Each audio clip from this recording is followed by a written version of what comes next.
Buenos días. Bueno, hoy no vamos a continuar hoy con la enseñanza que venimos dando de Mateo. Vamos a hacer como una pausita. Vamos a hablar de otro tema.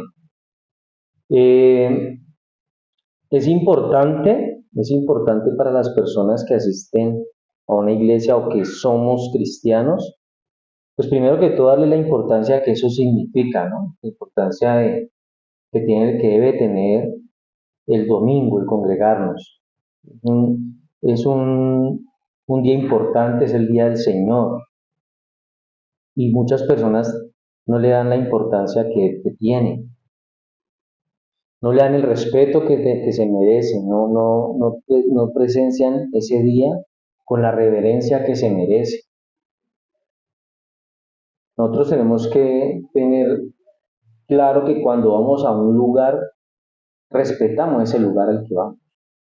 Si vamos al colegio, respetamos eso que está pasando allí. Si vamos a un trabajo, respetamos lo que pasa en el trabajo. Si vamos a un acto en algún lugar cerrado, respetamos lo que está pasando ahí. Muchas personas tienen reuniones, eh, simposios, convenciones, respetan los horarios de esas convenciones, ¿cierto? Respetan los cronogramas, respetan el temario, lo que se vaya a hacer en esos lugares. La gente lo respeta, la gente lo presencia con cuidado, con atención. La gente incluso se prepara para esos eventos, porque son eventos tal vez de una carrera, tal vez de una formación, tal vez de una especialidad, y las personas quieren llegar allá no solamente con algo de conocimiento, pero también ávidos de aprender más. ¿Van a esos lugares a qué? A aprender, a conocer personas que tienen más experiencia que ellos, a conocer personas que han hecho cosas importantes. En esos lugares hay gente que hace paneles de preguntas y respuestas, expositores de temas, y las personas van a esos lugares, a esas conferencias, precisamente a aprender, y muchos de esos eventos no son gratis. ¿Qué pasa? Se llenan. Pero cuando nos referimos a la iglesia es diferente, es distinto. ¿Por qué? Porque muchos cristianos hoy prefieren pagar para ir a un simposio de su trabajo, de su carrera, una reunión, una conferencia, y pagan por ello, ahí sea en otro lugar, en otro país, en otra ciudad, pero para ir a la iglesia se dificulta. Tenemos actividades más importantes para hacer. Y a veces puede ser que las personas no han entendido lo que significa la iglesia, lo que es la iglesia. No han entendido que la iglesia tal vez es el único lugar en la vida de una persona en la que seguramente Dios le va a hablar. Porque las personas hoy en día dicen, no, es que yo no necesito ir a una iglesia, yo no necesito congregarme en ningún lugar porque Dios está en todas partes. Y es cierto, Dios está en todas partes, pero el congregarse es un mandamiento. Congregarse, ir a la iglesia es un mandamiento. Por eso la Biblia el Señor nos compara con ovejas. Las ovejas siempre están ¿en qué? En rebaños. Las ovejas no andan dispersas, no anda una por allá, otra por otro lado, haciendo cada una como mejor le parezca, no, las ovejas están en rebaños porque se cuidan en rebaños. Las personas que dicen ser cristianas pero creen que pueden asistir a la iglesia a través de una transmisión por internet están muy equivocados del concepto que es iglesia, lo que significa ser iglesia y lo que significa ser un cristiano en realidad. Por eso los cristianos que hoy prefieren ver una prédica por YouTube o por Facebook no son cristianos, no se han convertido. Un cristiano convertido anhela que llegue el domingo para ir a la iglesia. Un cristiano convertido, una persona agradecida con Dios por lo que le ha dado, por el regalo inmerecido que le ha dado de la salvación, esa persona anhela con expectativa el domingo. porque entiende que Dios va a hablarle y que ese día es para dedicárselo al Señor. No lo hacemos ni siquiera como lo hacen el pueblo judío que dedica el sábado entero, desde que se despiertan hasta que se acuestan, dedicado a Dios. Nosotros no somos capaces ni siquiera de dedicarle 2 horas al domingo. Preferimos quedarnos durmiendo, irnos de paseo, irnos para la finca, dormir hasta tarde. Por eso he querido en el día de hoy hablar un poco de lo que es la iglesia. Hoy nos reunimos para profundizar un poco en el significado de la iglesia. ¿Qué es la iglesia?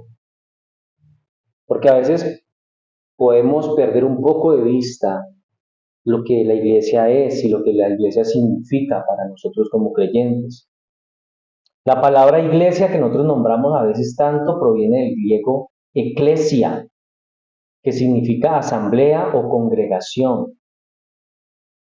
Y este concepto de iglesia es fundamental para nuestra fe cristiana. Es fundamental. Es a través de la iglesia que Dios ha decidido manifestar su amor, su gracia y la verdad al mundo. Es a través de la iglesia local, a través de la iglesia universal, que Dios ha decidido manifestar su amor al mundo.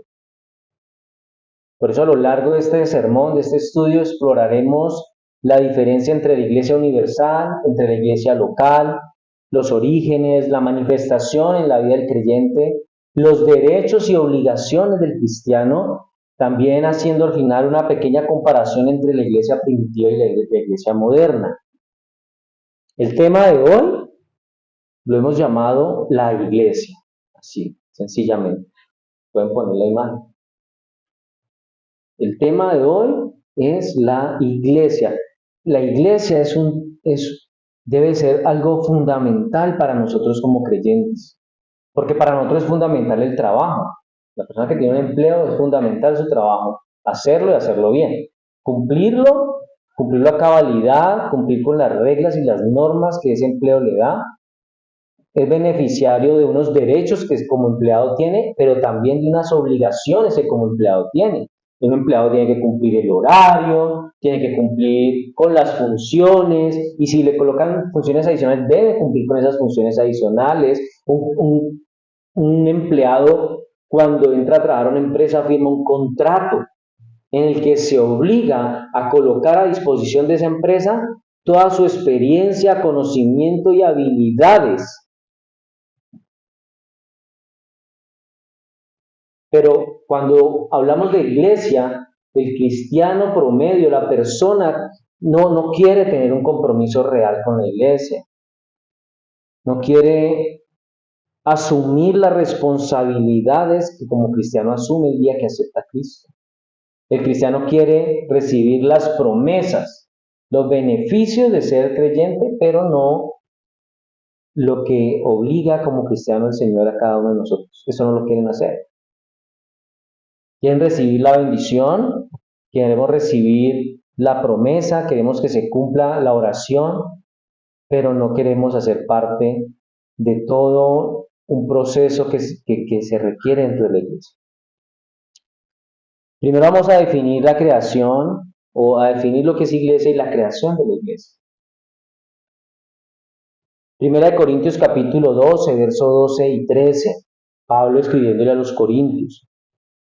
Dice, porque así como el cuerpo es uno y tiene muchos miembros, pero todos los miembros del cuerpo siendo muchos son un solo cuerpo, así también Cristo. Verso 13, porque por un solo espíritu fuimos todos bautizados en un cuerpo, sean judíos o griegos, sean esclavos o libres, y a todos se nos dio a beber de un mismo espíritu. La iglesia,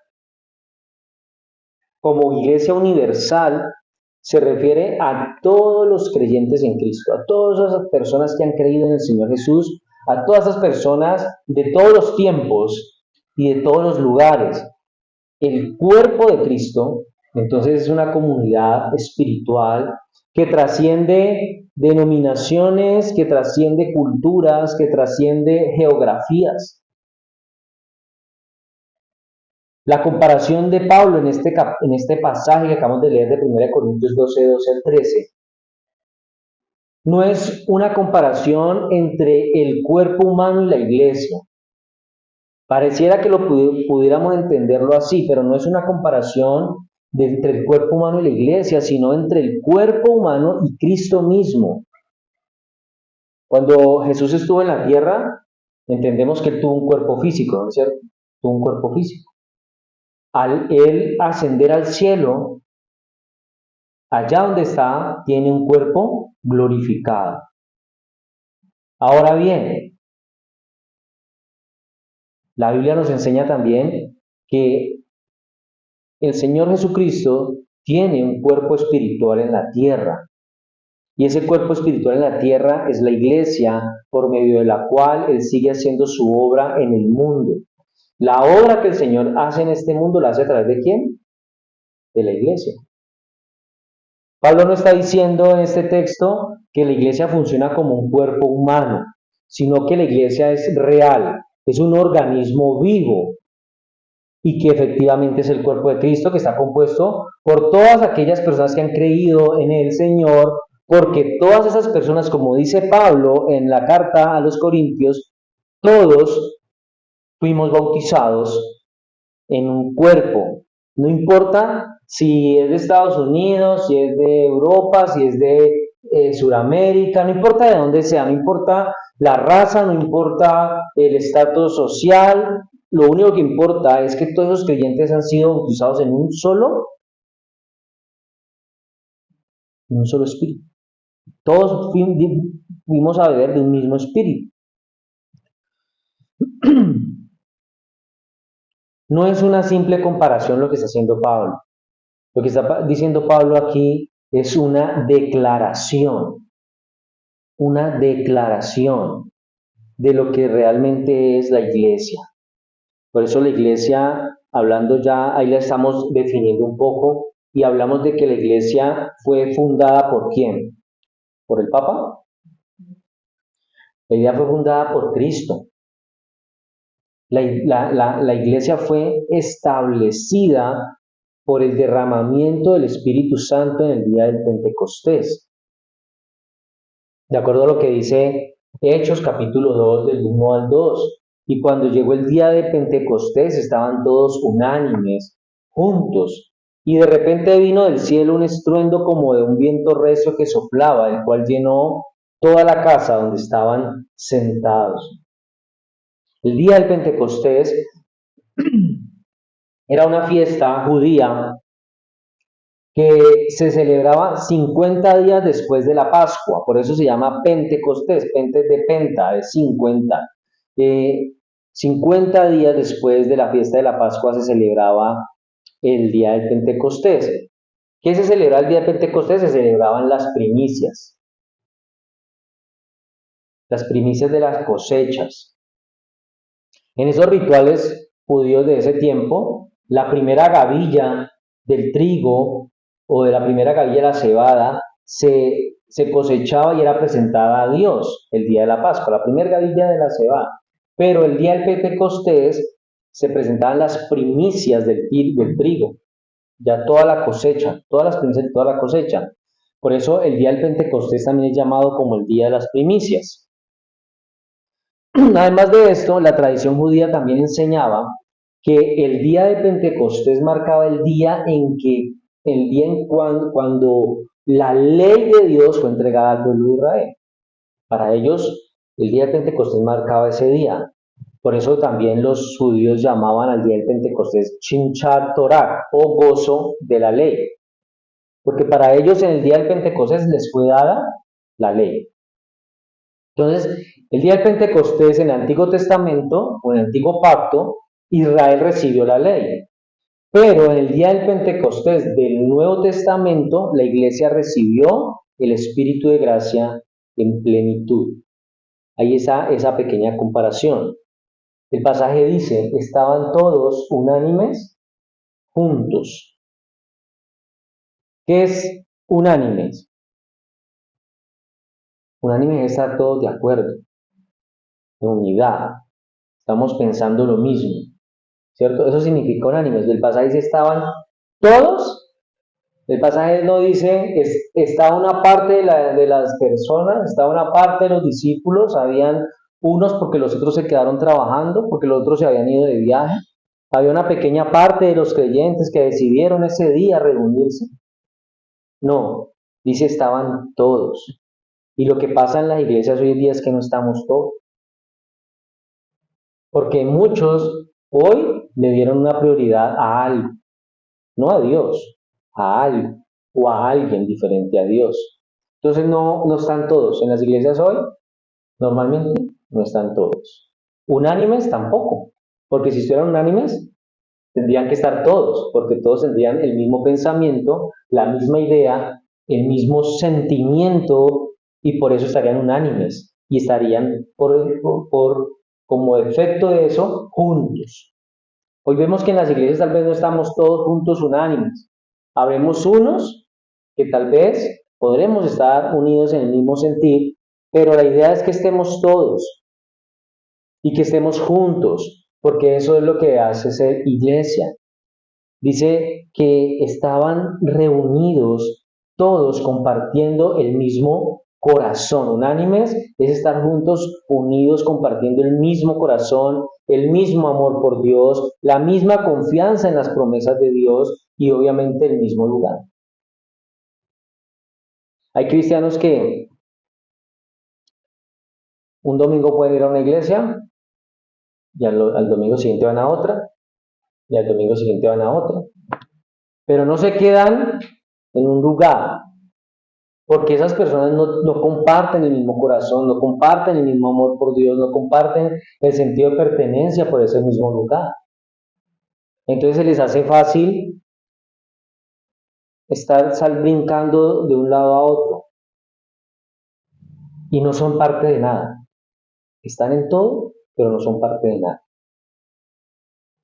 Cuando la iglesia primitiva se reunía y estaban juntos, eso hizo que la iglesia desde entonces empezara a crecer, porque ellos se empezaron a expandir por todo el mundo conocido, porque estaban unánimes en el mismo pensamiento. Por eso ese día, de repente viene del cielo un estruendo, ¿cierto? Un viento recio que soplaba, que llenó toda la casa, dice el pasaje, donde estaban sentados.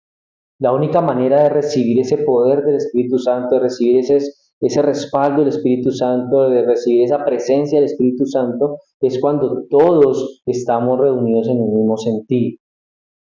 Muchos cristianos hoy no sienten el poder de Dios, no sienten el respaldo o la compañía de Dios en tantas cosas que viven porque simplemente no están unidos, no pertenecen a un lugar, no pertenecen al cuerpo de Cristo.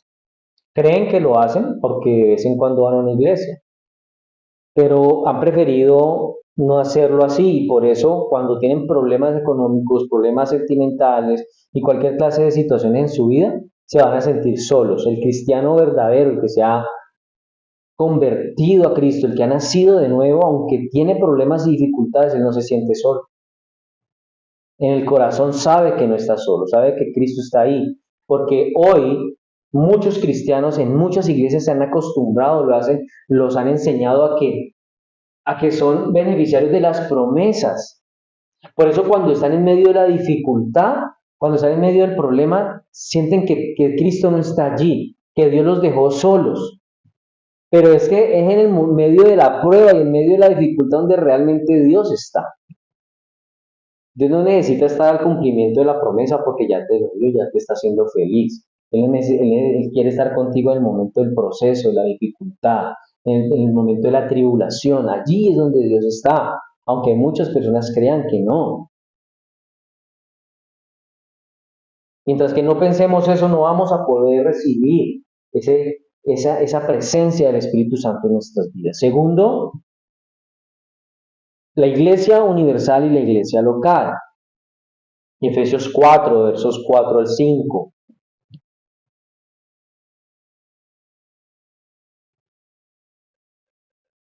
Un cuerpo y un espíritu, como fuisteis también llamados en una misma esperanza de vuestra vocación, un Señor, una fe, un bautismo. ¿Varios cuerpos? ¿Varios espíritus? No. El Señor a través de Pablo a los Efesios está diciendo un cuerpo, un cuerpo. La iglesia es un cuerpo, no son muchos cuerpos. Si a una persona en un accidente le cortan una mano y esa mano cae, ¿será que de esa mano nace otro cuerpo? ¿Le sale el brazo, el antebrazo y sigue por aquí? No, la mano se muere. Y al cuerpo amputado no le va a salir otra mano. Somos un solo cuerpo. No podemos intentar creer ser iglesia si estamos divididos, si estamos amputados de la iglesia local. Pero vamos a hablar primero de la iglesia universal. Entonces la iglesia universal, como dice Pablo, dice, como fuisteis también llamados en una misma esperanza de vuestra vocación, se refiere a la iglesia universal a todos los creyentes en Cristo, independientemente de su ubicación geográfica, independientemente de la denominación. No es que yo soy bautista, no, y yo soy, ¿qué otra denominación? Pentecostal. No, es que yo soy luterano, es que yo soy presbiteriano. Si han nacido de nuevo, independientemente de la denominación, independientemente del lugar donde viva, usted hace parte de la Iglesia Universal. Este concepto de Iglesia Universal trasciende las fronteras, las culturas, los estratos sociales, la raza. Une a todos los seguidores de Jesús en un solo cuerpo, une a todos los creyentes que han vivido, viven y vivirán en esta tierra en un solo cuerpo, y eso hace que seamos la Iglesia Universal. Por eso, convertirse en cristiano es convertirse en miembro de la Iglesia Universal. Cuando nos hacemos cristianos, cuando nos convertimos a Cristo, empezamos a ser parte de esa Iglesia Universal. Dios nos ha resucitado con Cristo y nos sienta en lugares celestiales, como dice Efesios 2:6. Nos ha sentado junto con Él en lugares celestiales. Nosotros estamos sentados allá. Estamos sentados en lugares celestiales. Sin embargo, la membresía de esa Iglesia Universal debe obligatoriamente mostrarse en la tierra. Si somos miembros de la Iglesia Universal, eso debe de hacerse evidente en la tierra. Los cristianos la evidencian al reunirse en el nombre de Jesús, mediante la predicación del Evangelio, mediante nos afirmamos mutuamente como pertenecientes a Él a través de las ordenanzas, es decir, del bautismo y de la cena. Por eso, en otras palabras, la Iglesia Universal, esa Iglesia celestial, crea iglesias locales terrestres, que a su vez muestran la Iglesia Universal. La Iglesia Universal entonces crea una iglesia local y esa iglesia local se encarga de mostrarla a la Iglesia Universal. ¿Se entiende? Por eso, a lo largo de la historia, de toda la historia de la cristiandad, los cristianos han hecho mucho énfasis en la Iglesia Universal o han hecho mucho énfasis en la iglesia local y han descuidado a la otra, porque se han enfocado mucho en la universal y poco en la local, o mucho en la local y poco en la universal. Pero una postura bíblica correcta hace un énfasis en ambas. Como cristianos, nuestra postura bíblica correcta hacemos énfasis tanto en la iglesia local como en la iglesia universal, en ambas. Ambas son importantes. Esa postura implica que procuremos el discipulado del cristiano en la iglesia local. Por eso es muy, muy triste ver cristianos que no se quieren discipular. Cristianos que no quieren ser enseñados en la palabra. También es triste ver cómo hay iglesias que no se quieren asociar con otras iglesias, porque eso también hace parte de la postura bíblica que hace énfasis en la iglesia universal como en la iglesia local. Unirnos con otras iglesias para actividades de evangelismo, por ejemplo, para actividades como seminarios, que sean edificantes, ¿cierto? Para el pueblo de Cristo. Entonces, la Iglesia Universal debe de ser lo primero en nuestro pensamiento, debe ser algo que sea en uno de los primeros lugares de nuestro pensamiento cristiano, porque las personas que se unen a la Iglesia Universal o a esa asamblea celestial lo hacen cuando se convierten en cristianos. Entonces, no hemos unido a la Iglesia Universal. A veces la gente dice, no, es que yo hago parte de tal iglesia, yo asisto a tal iglesia de tal pastor, y se le ha olvidado que antes de eso él pertenece al cuerpo de Cristo, a la iglesia universal, a la iglesia del Señor. Y pareciera que se estuviera identificando como que es que yo hago parte, yo soy una oveja de tal rebaño. Y como que ese pastor es el dueño de las ovejas. Y las ovejas hacen o son propiedad de Cristo. Porque el pastor de la iglesia mismo es una oveja.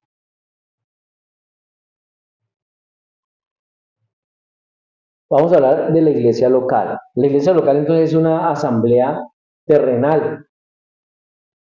Es importante la iglesia local, es supremamente importante. Ya vimos que la iglesia universal es supremamente importante porque hacemos parte de ella en el momento en que nos convertimos al Señor. Pero la iglesia local es supremamente importante. Hebreos 10:25, un pasaje muy conocido. Dice, no dejando de congregarnos como algunos tienen por costumbre, sino exhortándonos y tanto más cuanto veis que aquel día se acerca. Ese es un mandamiento de parte de Dios, no dejar de congregarnos, no dejar de asistir a la iglesia. Yo entiendo que a veces en algún momento puede haber una situación extraordinaria que me obliga a que no pueda asistir a la iglesia, pero mientras no sea algo de muerte, mientras yo no esté más enfermo que Job, puedo ir a la iglesia, ¿no es cierto? Ahora, la iglesia local es, es una congregación de creyentes en un lugar específico, una ubicación específica. Las congregaciones locales como esta, por ejemplo, son fundamentales para la vida cristiana, porque a través de la iglesia local nosotros recibimos comunidad, recibimos enseñanza, apoyo espiritual, ¿cierto? Oramos por unos por otros, oramos por la necesidad del otro, hay una enseñanza bíblica, hay una comunidad. Ahora, ¿qué es la iglesia local? Ya lo estamos diciendo, pero antes de, de responder eso o de seguir hablando, ampliando el concepto de que es la iglesia, tenemos que decir que no es la iglesia. La iglesia no es un edificio. Para muchas personas eso ya está claro, pero otras no lo ven así. Otras dicen, no, la iglesia, porque también se queda como la forma de decirlo, ¿no? La iglesia, vamos para la iglesia. Eso es una forma de decirlo. Pero tenemos claro que la iglesia no es el local, no es la bodega, no es el edificio donde se lleva a cabo. Por eso algunos cristianos prefieren decirle templo al lugar donde se reúnen para no decir iglesia. Vamos al templo. Pero el Nuevo Testamento nos enseña claramente que el templo de Dios en el nuevo pacto no, tampoco está hecho de piedras ni de cemento. Está hecho de piedras vivas, de hombres y mujeres que han sido salvados por la gracia de Dios y que son edificados en la piedra angular que es nuestro Señor Jesús. Por eso Pablo cuando le escribe a los Corintios en la primera carta les pregunta, ¿no sabéis que vosotros sois templo de Dios y que el Espíritu de Dios mora en vosotros? Él les está haciendo una pregunta. En el verso 17, eso es 1 Corintios 3, 16, 17. ¿No sabéis que sois templos de Dios y que el Espíritu de Dios mora en vosotros? Si alguno destruyera el templo de Dios, Dios le destruirá a él. Porque el templo de Dios, el cual vos sois vosotros, santo es. Entonces, nosotros somos el templo, nosotros somos la iglesia que se congrega en un edificio, en un local, cada domingo, cada primer día de la semana. Y cuando ese culto, cuando esa reunión termina y cada persona se va entonces para su casa, la iglesia ya no queda en ese lugar. El lugar quedó vacío. La iglesia se fue, porque la iglesia, el templo del Señor somos nosotros. Tampoco la iglesia es un conjunto de actividades. La iglesia moderna se ha convertido en una iglesia activista. Se la pasa haciendo actividades, se han inventado una cantidad de actividades de lunes a domingo, donde sus asistentes casi que no tienen tiempo para nada, sino trabajo, iglesia, y no pueden hacer otras cosas, porque hay tantas actividades, y la iglesia tampoco es un conjunto de actividades. En el caso nuestro, por ejemplo, la iglesia no empieza a existir a las 9:30 de la mañana y deja de existir a las 11 cuando se acaba el culto. No. Aunque nosotros nos congregamos en este lugar como iglesia todos los domingos por mandato del Señor, nosotros seguimos siendo iglesia el resto de los 7 días del resto de la semana. Seguimos siendo iglesia, seguimos haciendo parte del cuerpo de Cristo en el resto de la semana. No somos iglesia solamente en el momento que estamos aquí, porque la iglesia no existe a la hora que arrancamos y a la hora que terminamos, deja de existir. La iglesia tampoco es el pastor o los líderes. Por ejemplo, cuando una persona se quiere ir de la iglesia o se va de la iglesia o no anda bien, todos suponen que la responsabilidad de rescatar a esa persona es del pastor, que la responsabilidad de ayudar a esa persona es del líder. Y si esa persona al final se aparta de los caminos del Señor y se va y no la volvemos a ver más, pues tal vez muy pocas personas se lleguen a sentir mal por eso.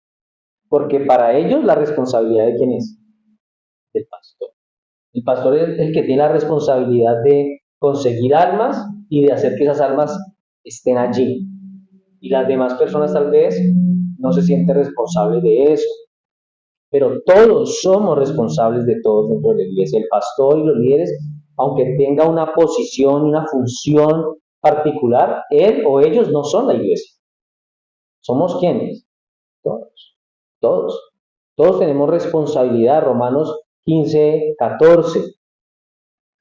Romanos 15, 14 dice: pero estoy seguro de vosotros, hermanos míos, de que vosotros mismos estáis llenos de bondad, llenos de todo conocimiento, de tal manera que podéis amonestaros los unos a los otros. Pablo le está diciendo a los romanos: yo sé que ustedes son buenos, yo sé que ustedes son buenos cristianos, yo sé que ustedes ya conocen de Cristo, yo sé que ustedes ya conocen la Escritura, o sea que ustedes también pueden hablarse los unos a los otros, pueden casi que darse consejos o incluso hasta amonestarse. Amonestarse que llamar la atención. Pero tal vez un hermanito por allá dice: usted no me llame la atención a mí, que usted no es el pastor. Usted está creyendo ya aquí que es el que manda en la iglesia. Usted a mí no me llame la atención, eso que me lo diga el pastor. ¿No? Pablo le está diciendo a los hermanos que él está seguro de que ellos son capaces de llevar a cabo ese tipo de función, porque la iglesia somos todos. Como una historia que yo contaba o que decía en algún momento, que si un día el pastor o el predicador que tiene que hacer la enseñanza ese día no, sin ninguna razón aparente, no llega, ese día él no llega, simplemente porque no quiso ir, por la misma razón que tal vez muchos no están acá, porque no quieren venir, porque prefieren dormir o porque prefieren irse de paseo.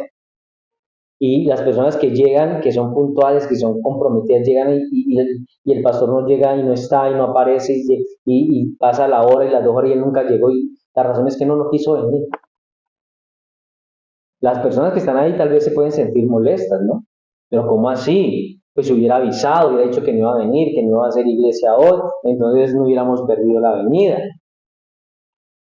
Pero si otra persona, que es la que viene, que debería asistir y no llega, eso no es grave. Eso no es grave. Eso no es escandaloso. Es más escandaloso si el pastor no llega, sin razón aparente. Finalmente, si hay quien lo reemplace, no pasa nada. Pero si no hay quien lo reemplace y ese día no está, pues podría ser escandaloso. Pero la obligación de asistir a la iglesia es igual para ambos. Es igual para ambos. Es el mismo compromiso. Es la misma obligación que tiene el pastor, la tienen los asistentes. Con funciones y roles distintos, pero es la misma obligación.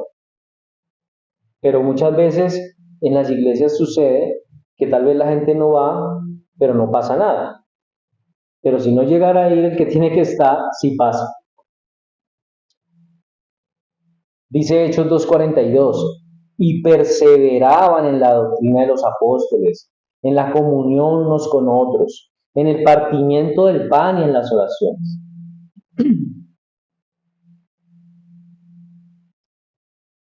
Perseveraban.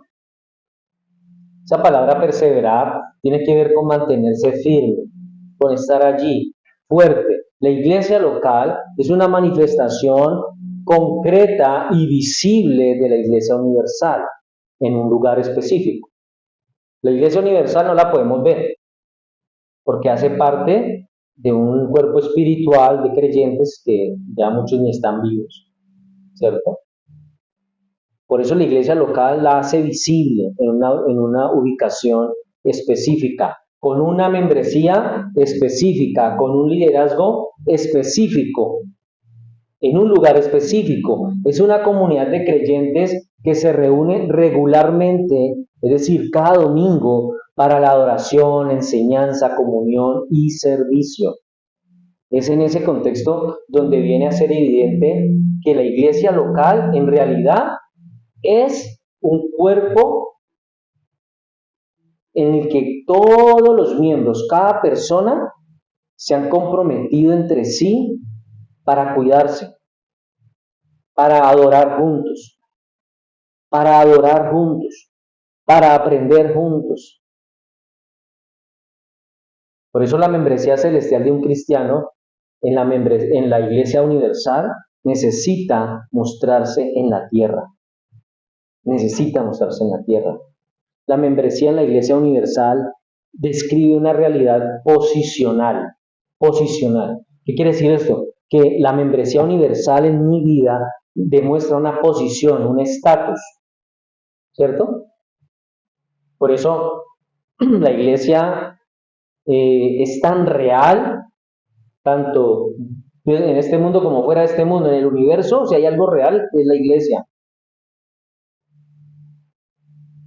Y podemos hacer una comparación con lo que dice Pablo cuando dice que nosotros debemos revestirnos. ¿Qué dice Pablo en Efesios 4:24?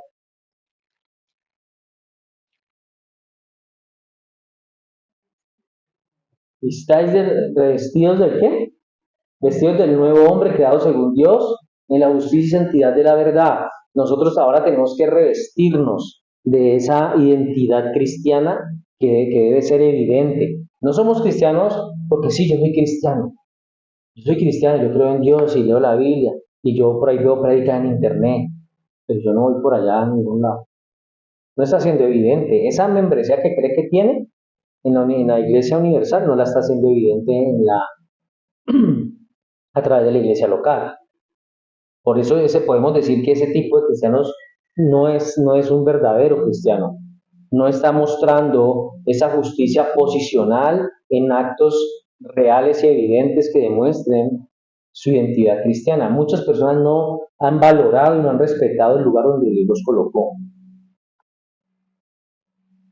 Ay, que es que este lugar no tiene aire acondicionado. Es que este lugar no tiene un equipo de alabanza, una banda, una logística, no tiene luces, no tiene humo, no tiene una pantalla gigante. No me gusta estar acá, pero Dios te colocó allí.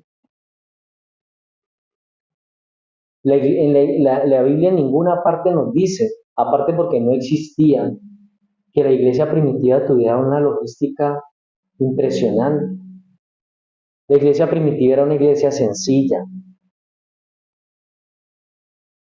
Por eso nuestra pertenencia a ese cuerpo universal, ese cuerpo celestial de Cristo, no puede seguir siendo una idea abstracta, no puede seguir siendo una idea ahí difusa, no tiene que parecer como que sí, no. Si es real, se va a manifestar en la tierra en un tiempo y en un espacio real, con personas reales, con personas con nombres como Santiago, como Nelly, como Jané, como Nicolás, personas que son reales, personas que usted y yo no podemos elegir.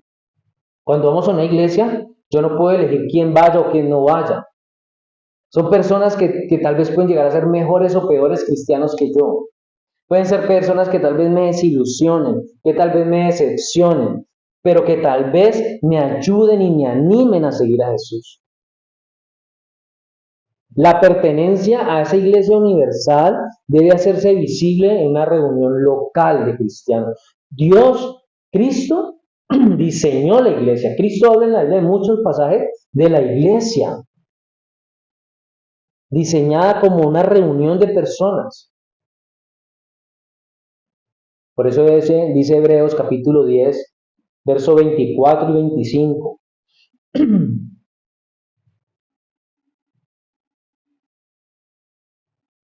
Y considerémonos unos a otros para estimularnos al amor y a las buenas obras, no dejando de congregarnos como algunos tienen por costumbre, sino exhortándonos y tanto más cuanto viste que el día se acerca.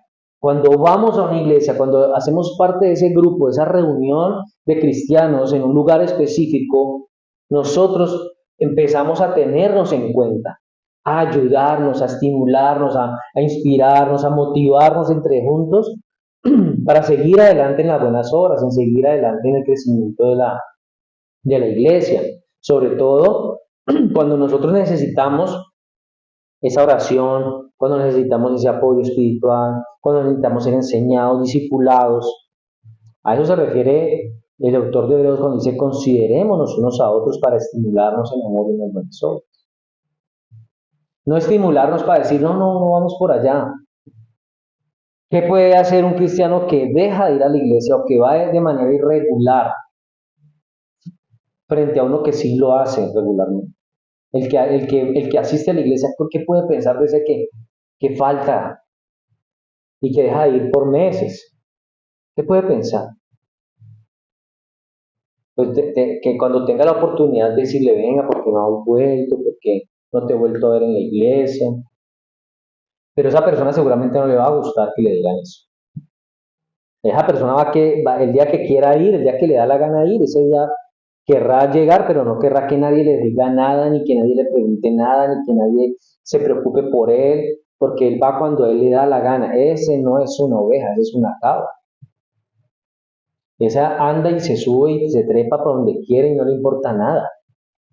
Ese es independiente. Él no quiere servir, él no se quiere comprometer, él no quiere ayudar, él no quiere preguntar qué necesitan. Yo veo que aquí hace falta esto.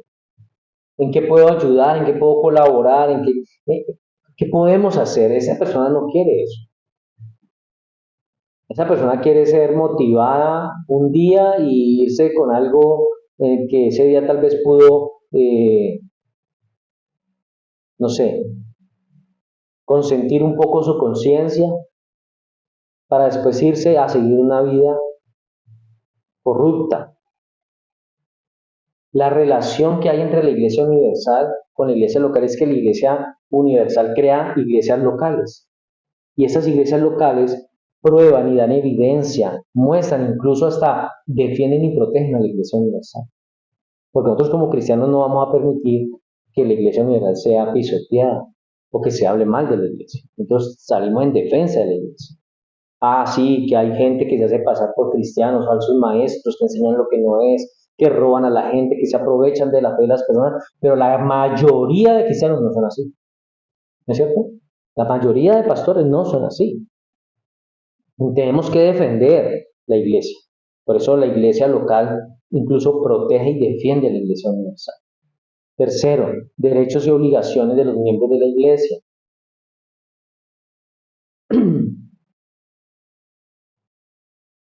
Romanos 12, capítulo 4 al 5.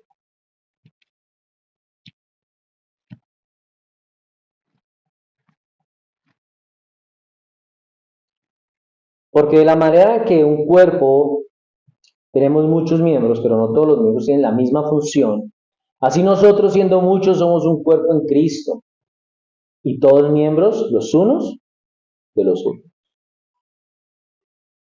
Ser miembro de la iglesia conlleva tener derechos y tener obligaciones.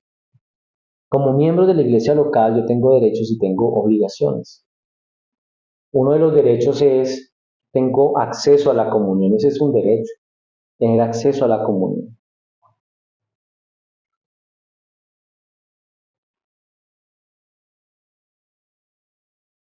Primera de Juan 1:7. Pero si andamos en luz como Él está en la luz, tenemos comunión unos con otros. Y la sangre de Jesucristo, su Hijo, nos limpia de todo pecado. Yo tengo derecho de estar en comunión con otros hermanos, ¿cierto? De establecer esas relaciones, esos lazos de hermandad con los otros hermanos cuando yo estoy en el mismo sentir que ellos. Se ve muy feo que un cristiano llegue a la iglesia y nadie lo voltee a mirar y no le hablen y hayan como círculos, como grupitos, no, eso está mal. Tengo derecho a tener comunión con otros cristianos. Otro derecho es el bautismo, ser bautizado. Cuando yo acepto a Cristo, cuando yo he reconocido a Cristo como mi Señor y Salvador, tengo derecho entonces ahora a ser bautizado. Como lo dice Mateo 28:19, por tanto, y hacer discípulos a todas las naciones, bautizándolos en el nombre del Padre, del Hijo y del Espíritu Santo. La iglesia local, entonces, ahora abraza a este nuevo miembro de la iglesia local y lo primero que lo tiene que llevar a hacer es al bautismo.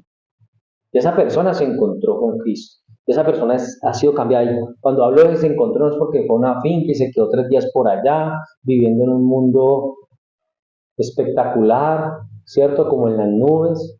No, no. El encuentro con el Señor es un encuentro personal que ni siquiera tiene que ir a ningún lado para tenerlo. En el momento en que el Señor viene y toca el corazón de esa persona, ahí pasa una cantidad de cosas impresionantes que hacen que esa persona ahora ya sea un discípulo y ahora necesite ser bautizado, acceder a ese derecho de ser bautizado. Otro derecho es la enseñanza de la palabra de Dios. Segunda de Timoteo 3:16-17. Toda la escritura es inspirada por Dios y útil para enseñar, para reprender, para corregir y para instruir en la justicia, a fin de que el siervo de Dios esté enteramente capacitado para toda buena obra. Cuando somos creyentes, cuando hacemos parte activa de un cuerpo local, nosotros tenemos el derecho de ser enseñados y de ser instruidos. Y la palabra de Dios es inspirada por Él y va a ser útil para que nos enseñen, también para que nos reprendan, para que nos corrijan, para que nos llamen la atención, para que nos disciplinen, para que seamos instruidos en toda justicia, para que al final de todo eso, ese creyente esté capacitado para toda buena obra. Para que cuando salga por allá no salga a decir locuras, no salga a decir herejías, no, salga preparado para hacer una apologética del Evangelio. Tiene derecho a eso. Cuando una persona empieza a crecer en su casa, un niño tiene derecho a que le den comida, que le den techo, a que le den ropa, a que le den estudio. Nosotros empezamos a tener una serie de derechos cuando empezamos a caminar en el Señor. Otro derecho que tiene el cristiano es que participe activamente en la vida de la iglesia. ¿Cómo participa un cristiano activamente en la vida de la iglesia? Pues ofreciendo los dones que Dios le ha colocado, sus dones y talentos al servicio de la iglesia local. Nuestros dones, los talentos que el Señor nos ha dado no son para nosotros, son para la iglesia, son para ponerlos al servicio de la comunidad eclesiástica, para que esa comunidad también crezca. Por eso dice 1 Corintios 12:4-7. Ahora bien, hay diversidad de dones, pero el Espíritu es el mismo. Hay diversidad de ministerios, pero el Señor es el mismo. Y hay diversidad de operaciones, pero Dios, que hace todas las cosas en todos, es el mismo. Pero a cada uno les da la manifestación del Espíritu para provecho. No todos vamos a ser pastores. No todos vamos a cantar, no todos vamos a tocar un instrumento, no todos tal vez tenemos la misma capacidad de evangelizar, pero todos en el don que el Señor nos haya dado lo ponemos a disposición de la iglesia, a disposición del cuerpo de Cristo, para provecho de ese cuerpo de Cristo.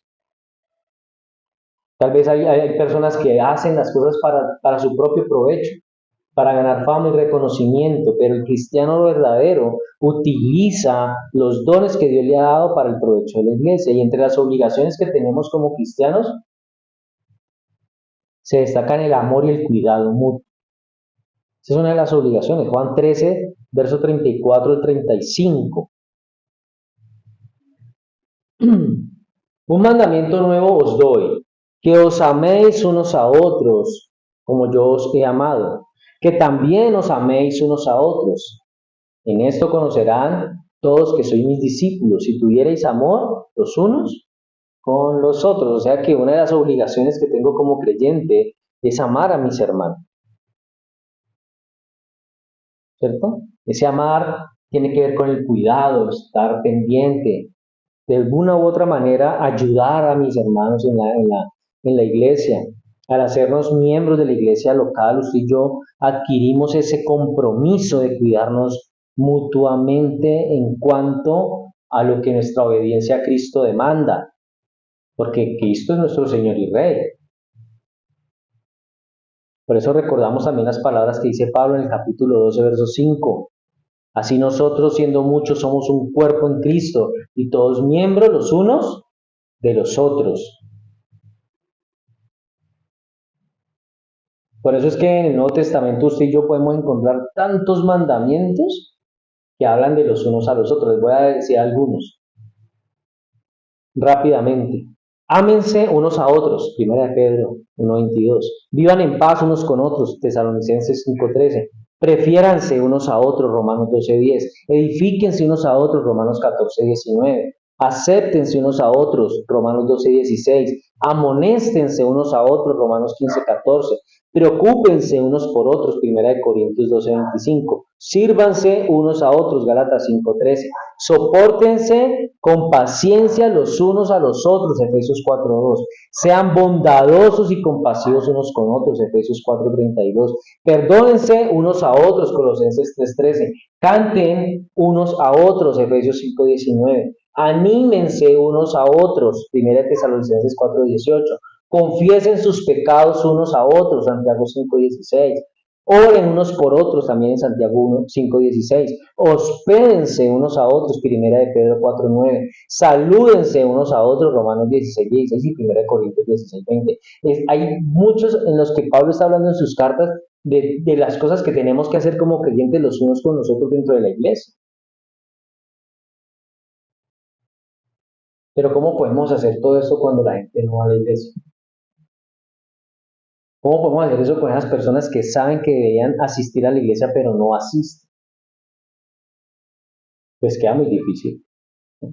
Queda difícil orar. Bueno, orar no, porque uno puede seguir orando por ellos, pero queda difícil animarlos, queda difícil, ¿qué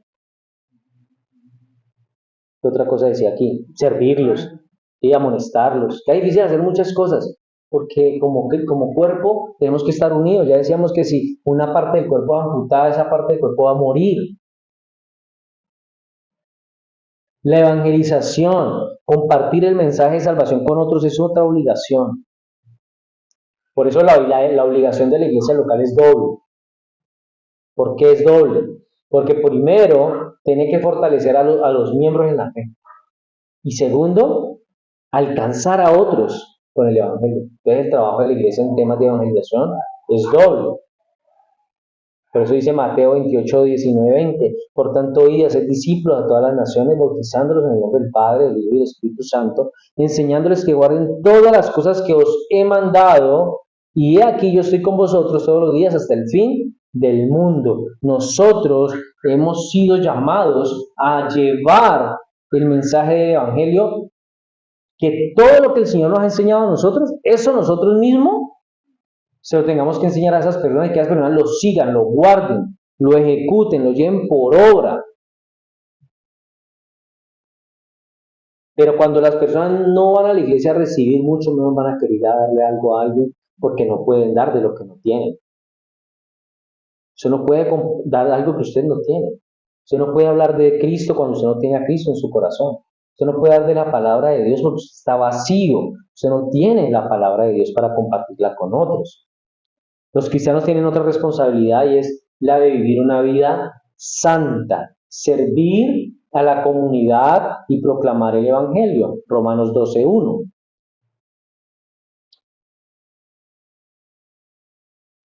Así que hermanos, os ruego por las misericordias de Dios que presentéis vuestros cuerpos como sacrificio vivo, santo, agradable a Dios, es vuestro culto racional. Como cristianos nosotros ya tenemos la responsabilidad de vivir una vida diferente, con errores, tal vez con algunas fallas, porque todavía no somos perfectos. Pero nuestra responsabilidad es hacerle caso a lo que está diciendo Pablo. Él nos está diciendo, oh, les ruego, les pido, por favor, por lo que Dios ya ha hecho por ustedes, por lo que Dios ya ha hecho en sus vidas, presenten su cuerpo como un sacrificio vivo, no como un sacrificio muerto, como se hacía en el Antiguo Testamento. Él quiere que usted y yo sacrifiquemos lo que nos gusta, lo que nos agrada, nuestras propias opiniones, lo que nosotros creemos, si estamos de acuerdo o no, porque hay mucha gente que va a la iglesia pero está en total desacuerdo con lo que se predica y lo que se enseña.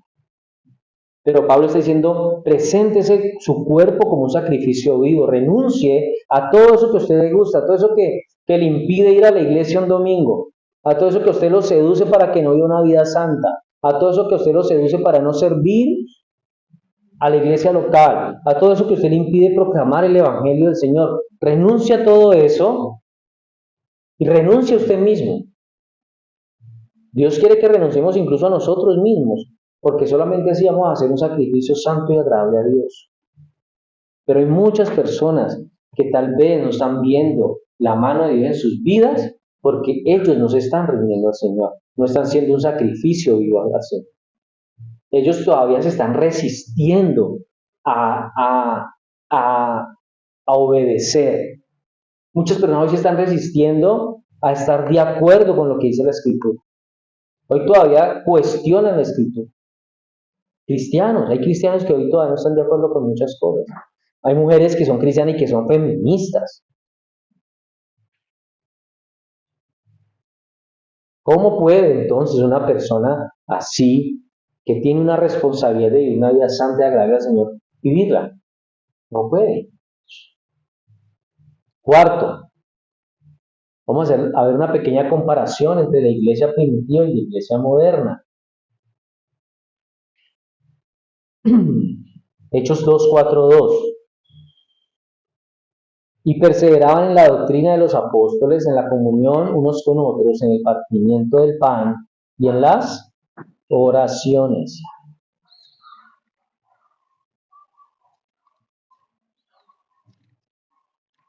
La iglesia primitiva, como yo se lo decía al principio, o como la describe el libro de los Hechos, se caracterizaba por ser una iglesia simple, sencilla.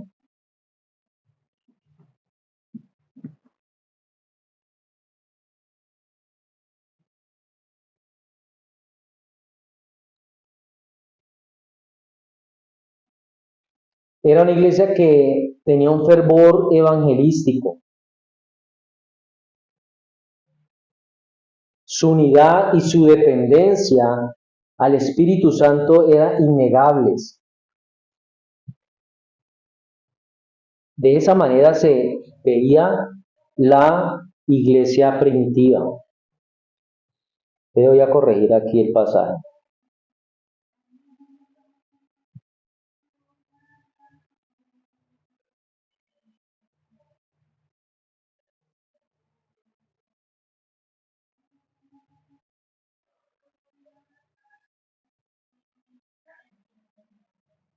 Este es Hechos 2:42. Hechos 2:42. Dije 2:42, algo así. Es Hechos 2:42. Y perseveraban en la doctrina de los apóstoles, en la comunión unos con otros, en el partimiento del pan y en las oraciones. La iglesia, entonces, tal como la muestra Hechos, era una iglesia simple, una iglesia sencilla, una iglesia con un fervor evangelístico, una iglesia en unidad, una iglesia que demostraba su dependencia del Espíritu Santo. Era una comunidad vibrante, dinámica, con demasiadas carencias, perseguida, pero aún así los creyentes se reunían regularmente para hacer la oración, regularmente para la enseñanza y para la comunión. Por eso dice que perseveraban en la doctrina de los apóstoles. Esa Eso significaba que ellos permanecían como una iglesia firme en lo que los apóstoles habían enseñado. Ellos no intentaban cambiar nada, ellos no intentaban hacer cosas nuevas, actividades nuevas. En la Biblia usted no ve que se dice, y la iglesia sacó el culto de jóvenes.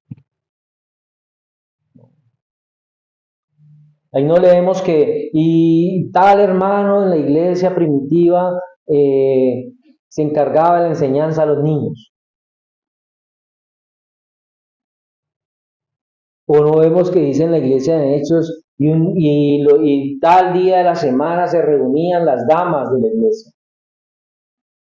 No, la iglesia, el tiempo de adoración, de enseñanza de la palabra estaban todos, niños, adolescentes, adultos, no eran espacios diferentes para cada uno, no eran actividades distintas, no se habían inventado algo nuevo, algo diferente.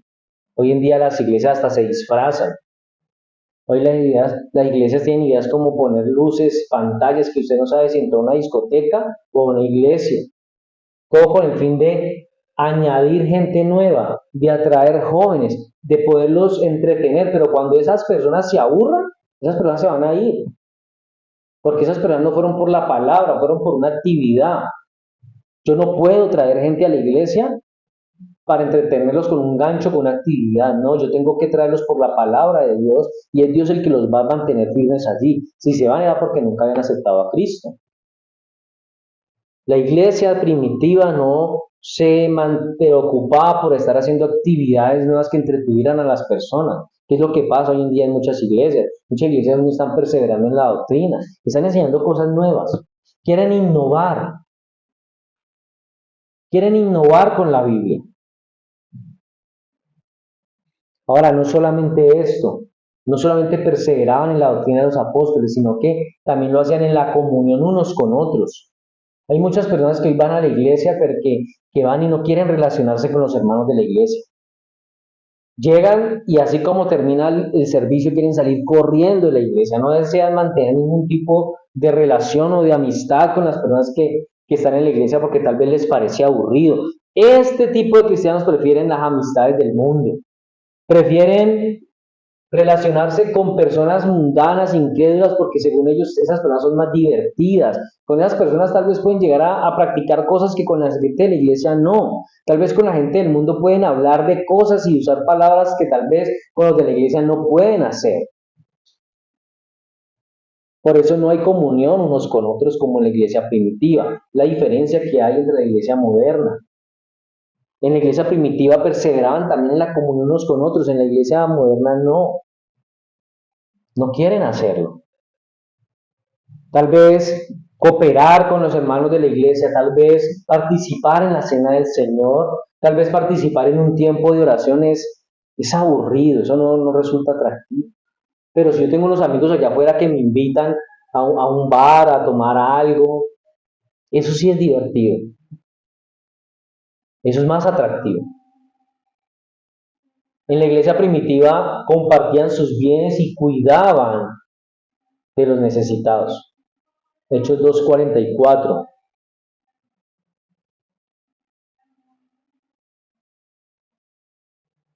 Al 45, o mejor el 44. Todos los que habían creído estaban juntos y tenían en común todas las cosas, y vendían sus propiedades y sus bienes, y los repartían a todos según la necesidad de cada uno. No vamos a decir que ahora usted tiene que salir a vender lo que no tiene para traer la plata acá, porque ese es un argumento que en muchas partes han utilizado para estafar a las personas. Pero aquí lo que tenemos que apuntar es a que la iglesia debe estar preocupada por ayudar a sus miembros, ayudarse entre todos. No solamente en palabras de aliento, sino también en lo económico, si se puede. Por eso en esa época dice que no tenían nada como propio, sino que era de bien común. Todos decían, no, y vendían las cosas y llevaban el dinero, el precio, lo ponían allá para disposición de todos, pero es que era una cultura diferente, un tiempo diferente, con una forma de ver las cosas muy diferentes. Por eso la iglesia moderna, aunque está más estructurada, enfrenta desafíos únicos. Hoy en día hay una diversidad de denominaciones, ¿cierto? Una cantidad de denominaciones. Hay secularización dentro de la iglesia moderna. Hay división denominacional. Hay apatía espiritual. Y hay algo que está dañando la iglesia, que es la influencia de la cultura contemporánea. Muchas iglesias se están dejando contaminar de ideas mundanas para ejercerlas dentro de la iglesia, para practicarlas dentro de la iglesia. Por eso muchas iglesias hoy no parecen una iglesia, parecen un lugar distinto. Y todo esto pues genera divisiones, genera distracciones, y el enfoque que debe estar en el Evangelio ya no va a estar centrado en el Evangelio, sino que va a estar centrado en la actividad de turno, en lo que se va a hacer el fin de semana, en lo nuevo que se vaya a presentar, en las actividades que se están inventando para mantener a la gente entretenida. Pero a pesar de todas esas cosas, esos desafíos que tiene la iglesia moderna hoy, los principios bíblicos son los mismos. Los principios bíblicos siguen iguales, ellos no han cambiado. Depende de cada iglesia local cómo los haga fundamentales dentro de su servicio diario. La iglesia moderna tiene la oportunidad de aprender de la iglesia primitiva. ¿Cómo? Leyendo la escritura. Nosotros como iglesia local moderna podemos aprender de la iglesia primitiva leyendo la escritura, porque es la única forma que podamos aplicar esos principios en el contexto actual. Claro, es difícil porque muchas iglesias se han acostumbrado a que los niños no pueden estar en la prédica, a que los adolescentes no pueden estar en la prédica porque se aburren. Entonces hay que irlos a entretener por allá con otra cosa. No, el principio es que todos deben estar en el culto completo de principio a fin. No deben haber actividades mágico-maravillosas que entretengan a la gente. Debe haber solo la palabra de Dios. Es lo único que debe haber. Si una persona no quiere estar para escuchar la palabra de Dios, no quiere, entonces no debe estar allí. En conclusión, para terminar, la iglesia, tanto la universal como la local, es entonces un reflejo del cuerpo de Cristo en esta tierra. Ambas son importantes, ambas son necesarias, y nuestra responsabilidad es vivir en unidad, amor y servicio, siguiendo el ejemplo de la iglesia primitiva, para que con ese ejemplo podamos adaptarnos a los desafíos que el mundo moderno nos presenta. La iglesia local está enfrentando el desafío de la falta de miembros en sus iglesias, porque muchas iglesias ven afectada su membresía porque la gente no quiere asistir, y tampoco la gente que está quiere predicar, quiere compartir y quiere evangelizar. Por eso tenemos que pedirle al Espíritu Santo que nos guíe, que nos fortalezca en nuestra misión de ser luz y sal en este mundo. Amén. Bueno, vamos a orar.